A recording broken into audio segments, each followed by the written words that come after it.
जय हिंद साथियों, मैं हूं lecturer Hari Singh sir, retired सूबेदार मेजर और लेफ्टिनेंट।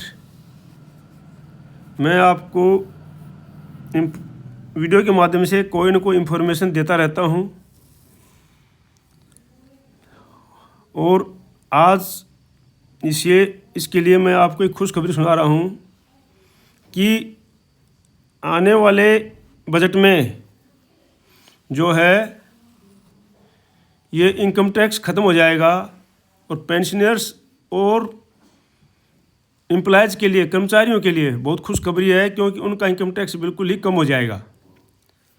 इनकम टैक्स के लिए एक नया कोड ला रहे हैं, डायरेक्ट टैक्स। ये हमारी जो वित्त मंत्री जी हैं निर्मला सीतारमण जी, वित्त मंत्री जी हैं, उन्होंने बिल्कुल संसद में ये अनाउंस कर दिया है और उसी का मैं ये आपको चित्र दिखा रहा हूँ। सारे उनका क्या अनाउंस है और इससे जो है काफ़ी ITR भरने में भी काफ़ी सुविधा होगी और पेंशनर्स और कर्मचारियों के लिए तो बहुत ही अच्छा है ये टैक्स।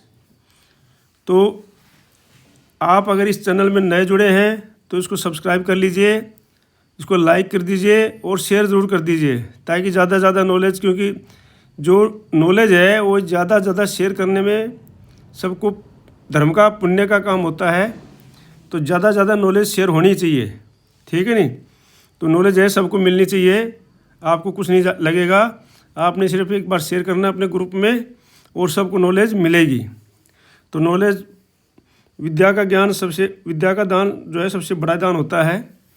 तो एक नॉलेज है, इन्फॉर्मेशन है, सबको दीजिए आप, और आप भी इसको सब्सक्राइब कर लीजिए। आपको ज़रूर रोज़ाना कोई ना कोई इन्फॉर्मेशन, अच्छी इन्फॉर्मेशन मिलती रहेगी।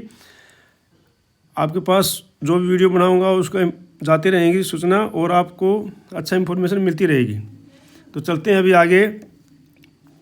यह है, देखो, सीतारमण जी अनाउंस कर रही है, I am now announcing A comprehensive review of the income tax act 1961। ठीक है, तो मैं जो है 1961 जो इनकम टैक्स है उसका रिव्यू बदली करने के लिए मैं अनाउंस कर रही हूँ, रिव्यू करने के लिए उसका, ठीक है नहीं? अब आगे है, बोलती हैं Sitharaman ji, that within 6 months we will have the tax code of the income tax act. Tax code होगा इनका 6 months के अंदर ही, जो आने वाले 6 months का मतलब जो है, अभी बजट सत्र आएगा, उसके बाद अप्रैल से ये लागू हो जाएगा। बजट सत्र में इसकी घोषणा हो जाएगी। जो अभी बजट आएगा फरवरी में, उसमें घोषणा हो जाएगी और वित्तीय वर्ष जो है 1 अप्रैल से लागू होता है, उसके बाद उसमें यह लागू हो जाएगा। The purpose is to make the act concise, lucid, easy to read and understand. इस एक्ट को जो बदली कर रहे हैं डायरेक्ट टैक्स में, उसका उद्देश्य ये है कि वो आसानी से लोगों को समझ में आ जाए, पढ़ा जाए, इस प्रकार से उसको लगा रहे हैं वो, ठीक है नहीं? आगे देखो, direct tax versus income tax. क्या क्या है डायरेक्ट टैक्स में, क्या था और इनकम टैक्स में क्या है, वो आपको ये सारा उन्होंने अनाउंस किया हुआ ही, मैंने इसको कॉपी किया है। कोई अपनी तरफ से मैंने इसमें कुछ भी नहीं बनाया है, जो वहाँ से अनाउंस हुआ है उसका जो है ये कॉपी किया हुआ है। जो इनकम टैक्स एक्ट है 1961, उसमें क्या था, रेजिडेंशियल स्टेटस था, रेजिडेंशियल एंड ऑर्डिनरी रेजिडेंट, दूसरा था residential but not ordinary residents और नॉन रेजिडेंट्स। और इसमें सिर्फ जो होगा स्टेटस होगा रेजिडेंट नॉन रेजिडेंट, ठीक है नहीं? तो इसके अंदर इसके ये है। अगला है direct tax versus income tax में क्या है, income tax act 1961 concept of the previous year and assessment year. इसका कंसेप्ट था प्रीवियस ईयर और इसमें असेसमेंट ईयर में ये जो इसमें कुछ भी नहीं है, सारा का सारा ये ख़त्म, ठीक है। अगला जो है डायरेक्ट टैक्स कोड है वर्सेस इनकम टैक्स कोड में क्या है, इनकम टैक्स एक्ट जो 1961 है उसमें concept of the previous year and assessment year था। डायरेक्ट टैक्स में सिर्फ जो है फाइनेंशियल ईयर, मतलब जो वित्तीय साल है उसी का कंसेप्ट होगा, उसमें दोनों का कंसेप्ट नहीं होगा। अगला है direct tax code versus income tax act income tax act 1961, capital gain is income taxable at special rate. जो कैपिटल गेन थी इनकम उसको पकड़ते थे यहाँ पर। डायरेक्ट टैक्स में क्या है, कैपिटल गेन जो है will income part of your normal income. जो कैपिटल गेन जो इनकम होगी वो आपके पार्ट होगी नॉर्मल इनकम का, ठीक है। वो स्पेशल रेट था उसमें, यहाँ पर ये नॉर्मल इनकम माना जाएगा। जो डायरेक्ट टैक्स है वर्सेस इनकम टैक्स में क्या है, इनकम टैक्स फ्रॉम सैलरी, ये क्या है, सैलरी से होता था। Income from other sources, salary से और अदर सोर्सेज।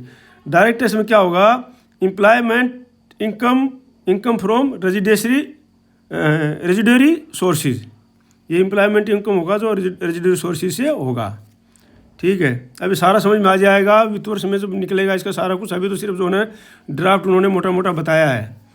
तो जो है direct tax versus income tax में क्या है, tax audit is done by chartered account. ये जो है सिर्फ जो है इस टैक्स को ऑडिट करते थे चार्टेड अकाउंट के द्वारा, मतलब सीए ही इसमें ऑडिट कर सकते थे, दूसरा किसी से कोई ऑडिट इसमें नहीं कर सकता था। और डायरेक्ट टैक्स में क्या होगा, डायरेक्ट टैक्स में audit can be done by CA भी कर सकता है, सीएस भी कर सकता है और सीएमए भी कर सकता है। ये सारे कर सकते हैं इसमें जो है, सीएस की आवाज़ ये सारे जो है इसमें कर सकते हैं। तो ये जो है स्टूडेंट्स जो पढ़ रहे हैं, सीएस वाला कर रहे हैं, सीएमए कर रहे हैं, उनके लिए अच्छी बात है, खुशी की बात है कि वो भी इनका ऑडिट करेंगे। तो उनकी जो है बेरोजगारी के साधन ज़्यादा, एम्प्लॉयमेंट के साधन ज़्यादा निकल जाएंगे इसमें। अगला है direct tax versus income tax में इनकम टैक्स एक्ट 1961 298 सेक्शन, इसमें 298 सेक्शन थे, सेवरल सब सेक्शन और बहुत सारे सब सेक्शन थे, क्लोजिज थे उसमें और सब क्लोजिज थे और 14 जो शेड्यूल्स थे। तो मतलब कहने का मतलब इसके अंदर बहुत ही उलझा हुआ काम था। इस उलझे हुए काम के कारण क्या है, डायरेक्ट टैक्स में सब नहीं है, इसमें सिर्फ जो है 319 सेक्शन है और 22 शेड्यूल्स हैं। तो इसमें ज़्यादा सारा कुछ ख़त्म कर दिया गया है, ठीक है।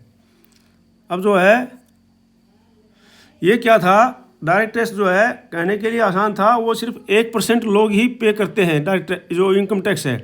इनकम टैक्स जो है 1% लोग जो है मतलब 100 में से एक आदमी ही पे करता है। बाकी जो ITR भरी जाती हैं वो सिर्फ उसको रिड्यूस करने के लिए भरी जाती हैं, ठीक है नहीं, GST को रिड्यूस करने के लिए भरी जाती हैं। बाकी एक्चुअल पे करने वाले लोग सिर्फ 1% ही होते हैं, क्योंकि उसमें बहुत सारी उलझन होती है। ऐसा नहीं है कि लोग सेल्फ इनकम टैक्स भरना नहीं चाहते, लोग भरना चाहते हैं, लेकिन उनको भरना इतना आसान नहीं है। उसके अंदर ITR भरना, फलाना भरना, मतलब बहुत सारी उलझन होती हैं, इसलिए लोग उससे बचना चाहते हैं। इसमें वो है सरकार का उद्देश्य है कि इसको 1% से बढ़ाकर 7.5% किया जाए, ठीक है ना, ताकि ज़्यादा से ज़्यादा जो है 1% से बढ़ाकर 7.5% किया जाए, ताकि ज़्यादा से ज़्यादा लोग जो है इनकम टैक्स भर सकें, ठीक है नहीं।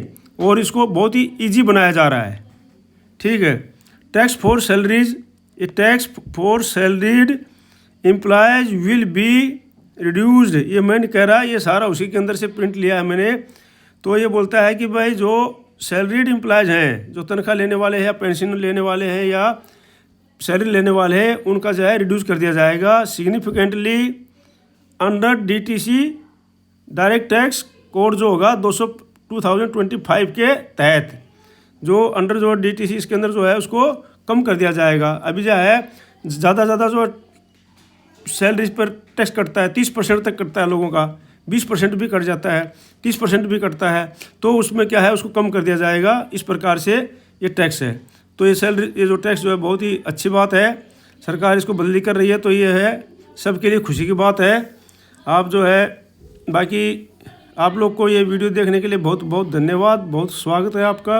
और ये ज़्यादा से ज़्यादा शेयर करना, लाइक करना और इसको सब्सक्राइब कर लेना, ठीक है। मिलते हैं अगले वीडियो के साथ किसी और इन्फॉर्मेशन के साथ में। तब तक के लिए जय हिंद, जय भारत, धन्यवाद आपका।